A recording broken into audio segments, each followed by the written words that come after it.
Mga sasakyan, saan mo dinadala yan? Morning. Well, lahat po ng natutunan na sakyan na illegal party unattended. Lahat po ito ay ini-impound po sa ating impounding area dito po sa Tumana, Marikina. Eh, yung mga paninda naman po, kinukuha ba ninyo o hinahayaan yung maibalik sa mga nagtitinda? Maulan dito sa amin Possible ang mga paninda, may ngayon. pupunan po yan. No? So, Medyo we understand maginaw, po saan po guys. pinanggagalingan ng ating mga kababayan. Maginaw. So, hindi, Kaya as may possible, sabaw we don't kami. confiscate mga paninda. Ang Yan. kinukuha lang po natin, yung mga tungtungan, mga Ulam lamesa, ngayon, mga guys. kariton. Sinabaw Hindi na po nila maibalik udong kung saan po sila dahil nagtitinda ng bawal. maginaw. Okay, kamustahin naman natin yung Nakakatamad pagbabagay lumabas, sa kaya Grandstand. ito lang muna MMD, hindi po nangunguna dyan. Ulam. Makikipalita lang po kami ngayon. Ilang araw na po tayo Yan, na guys. sa ating pagbabantay. We are Udong preparing for the crowd, with crowd sardinas. issues po natin. So maganda naman po ang ating preparasyon. Andiyan po ang ating mobile command center na Tikman nag-monitor na po natin. ilang araw sa lahat po ng ruta and even the nearby areas po nito. And aside from sa pagbabantay po, no, we have Yummy. also deployed our road emergency Ito yung and ating ulam mga namin emergency ngayon. personnel just in case po Ha? na mangailangan during the day itself Yeah. ng mga emergency situations.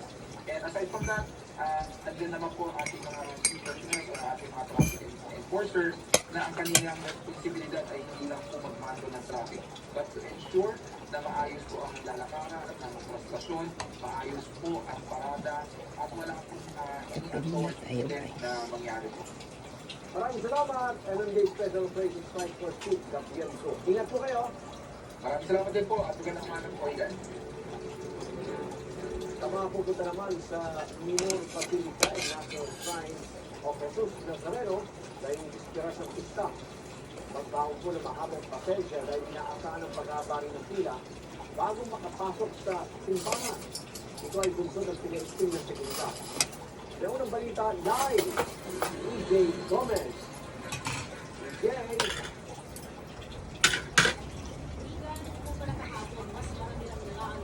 dito sa Quiapo, Maynila, isang araw bago ang pista ng Poong Jesus Nazareno. Pusa naman ang mga kadahilan ng otoridad ngayong araw. Alas 4 pa lang ng madaling araw, nagtungo na sa Minor Basilica and National Shrine of Jesus Nazareno ang pamilya ni Mary June na galing pa ng Bicol. Di raw nila alintana ang mahigit 14 na oras na biyahe basta't may isa katuparan ang kanilang panata. Makakarating po lang namin galing pulang dito Albay, hindi po. So ngayong umaga, magsisimba po muna kami. After that, papahinga kami doon sa bus namin. Pumunta po kami ng grandstand. Ano na, kasama pa niya ang dalawang anak niya na unang beses mag-isa sa pista ng Nazareno. Sa mga trial na gumawa ay dumating po sa akin, lalo na sa amin yung family. Sinama ko pa yung dalawang anak ko.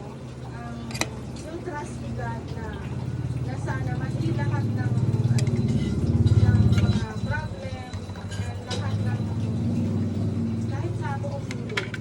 Ang 57 anyos naman na si Tatay Felix, 14 na taon na raw namamanata. Panalangin niya ang mas mahabang buhay para patuloy na magtaguyod ang kanyang pamilya. basta pagpunta ka dito, kung na yung namin, nabibigyan ng mga siya makakatakin, wala ko. Ilan lang sila sa mga makakagigising ngayong araw para dumalo sa banal na misa. Ngayong bisperas ng pista, puspusan ang paghahanda ng mga otoridad. Sa Palacios State papasok ng Quiapo Church, may nakatalagang entrance na dadaanan ng publiko. May mga x-ray at metal scanner na gagamitin sa pag-check sa mga bitbit na gamit ng mga dadalo sa pista. Bawal magpasok ng mga matutulis na bagay, alak at baril. Kung maaari raw o gumamit ng transparent na bag, gayon din ang transparent na mga bote o tumbler lagayan ng ininig. Hindi rin pwedeng dalhin ng mga alagang hayop. Bawal naman ang pagsusuot ng sombrero, hindi at pagdala ng payong. Bawal din ang paninigarilyo. May mga personal at K9 unit din sa loob at labas ng simbahan. Pasado alas 4 ng madaling araw kami, nagkaroon ng briefing ng mga tauhan ng PNP na malilipol ngayong araw. Ayon sa Manila Police District, aabot sa 12,000 pulis ang i-deploy bukas, mismong araw ng pista ng Poong Jesus Nazareno.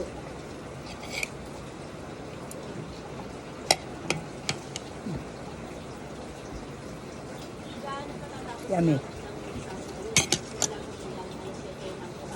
Doon sa gilid ng simbahan ang pagkabas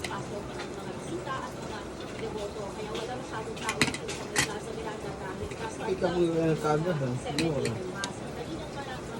Alam ko dos. Nagsimula ang punan ng misa at ang kada oras yan hanggang alas 10 na maya ng umaga at ang susunod doon mamayang misa ng 12:15 na tanghali. Yung unang lecture mula dito sa Quiapo, Manila. J. Gomez, para sa GMA, Integrated News. Kain guys. Kain tayo. Almusal. Ayon po sa pag-asa ay posibleng pahain ang mga lugar sa Eastern Visayas, Zamboanga Peninsula at sa Habang Region. Siyempre po may mga local commission na pangora sa mga Ten Visayas.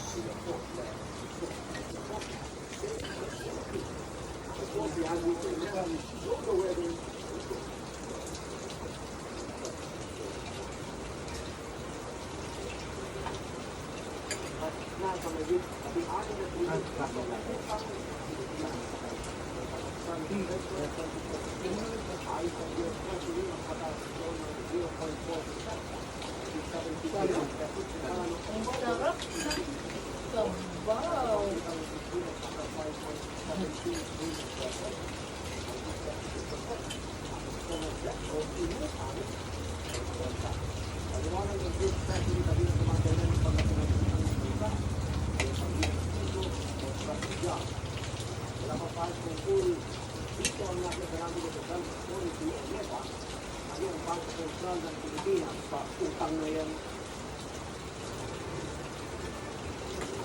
Kaya sa malaki lang na pinututo kami ng pagkakontrek ng kahapit sa pagkakontrek ng iba. Bangko Agriculture, tutulong daw ang mga stakeholders ang tigas para pang-usapan ng kita at para maximum cost of living price ito.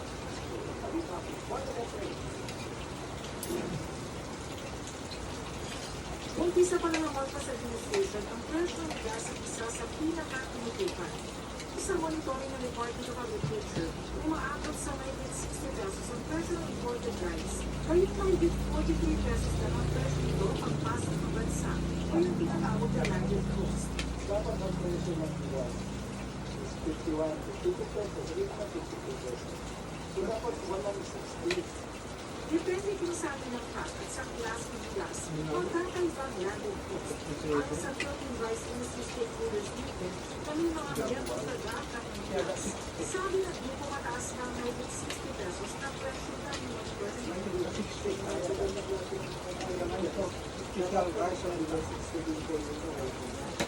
ayon sa SIGAR, dapat 45 hanggang 47 pesos lang ang pinakamahal na welded rice at ibang 5% coated rice. Depende kung saan bansa nila.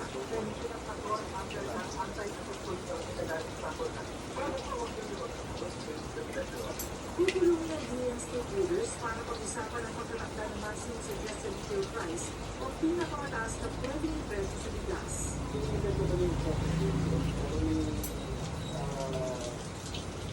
Yung MSRP depende doon sa klase ng gas. Merong basis ng computation bakit hanggang dito dapat yung suggested retail prices. So maximum siya. Sa tala ng Philippine Statistics Authority, mababa na ang presyo ng gas sa mga pamilya at verifikasyon na maaaring magpatulong kay ito. Si Pangulong Bongbong Marcos, tutulungan din ang DA. Pagtitiyak ng Malacanang, tinututukan ang presyo ng gas ay hindi na pagmahal ng kamatis. Kasama sa binabatian ng presyo ng holding at Ma-import Start of the movie, parang sa kwarta.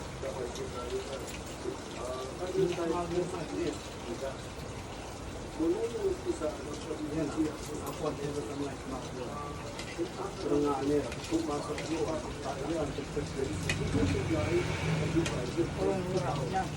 Pagkakat marami ng namamahalan pa rin sa bigas, ipinuto ng National Development Authority o NEDA, umagal ang rice inflation noong December 2022, pinakamabagal mula noong January 2022. Sa datos ng Philippine Statistics Authority, tumaas sa 2.9% ang inflation rate noong December 2024 kumpara sa 2.5% yung median rate. Pero ang average inflation rate para sa Pilipinas nasa 3.2%, mas mababa kumpara sa 6% noong 2023 Ayon sa Carbon nang tanong ng PSA kung may posibilidad na mabilis ang inflation, good news ang nakikita sa presyo ng gas. Naasan mo na talukad lang.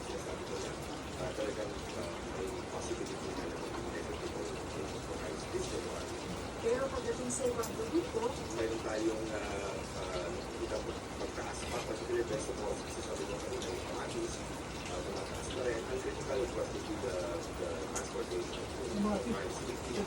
changes in some price Tapos yan sa kata. fuels as well.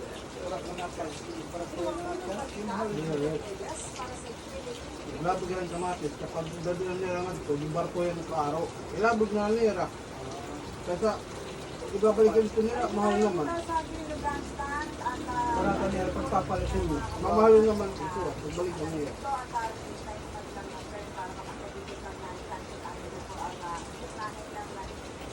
Pagkasitan sa kada, ilabog na lang. Ito na nito. Pagka nagkaan daw ang pag-ibalikan, sarang mababa mo ang ano. Pampanga sa restaurant.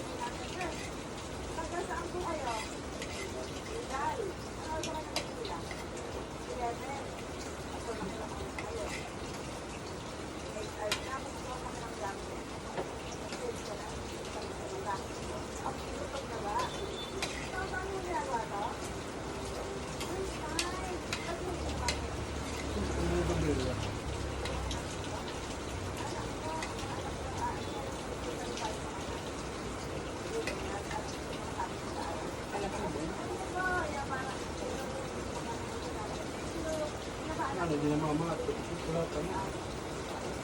Parehas kang doon.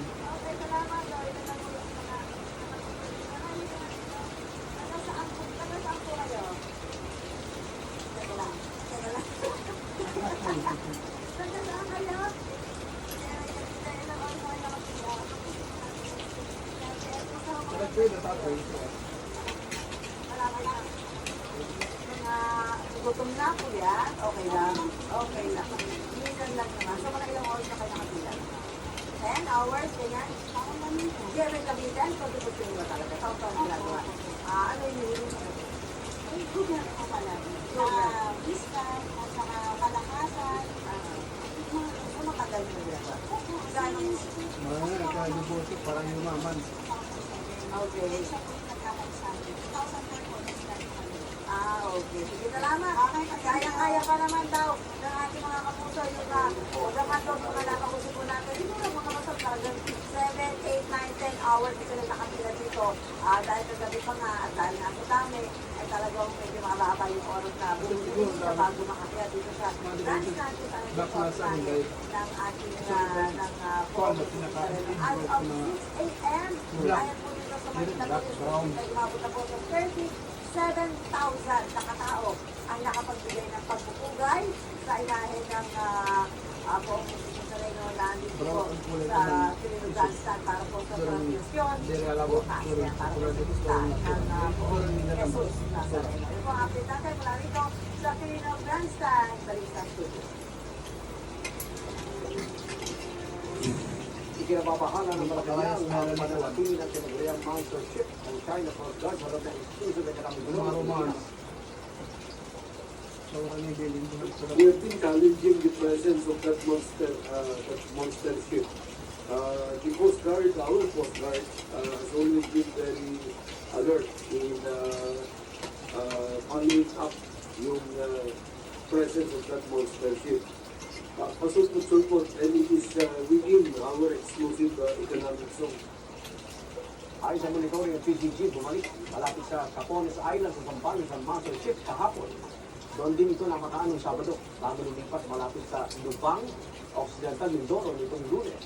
Patuloy ang pagbuntot at pag-raid challenge ng BRP Cabra ng PCG sa monster ship.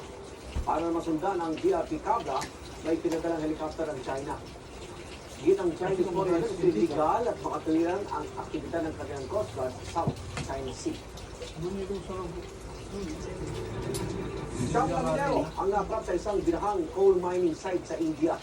Sa Tibet sa China naman, may 120 na ang nasawi sa pagkama ng 6.8 na lindol doon. Papasada ng Yuba Express Overseas.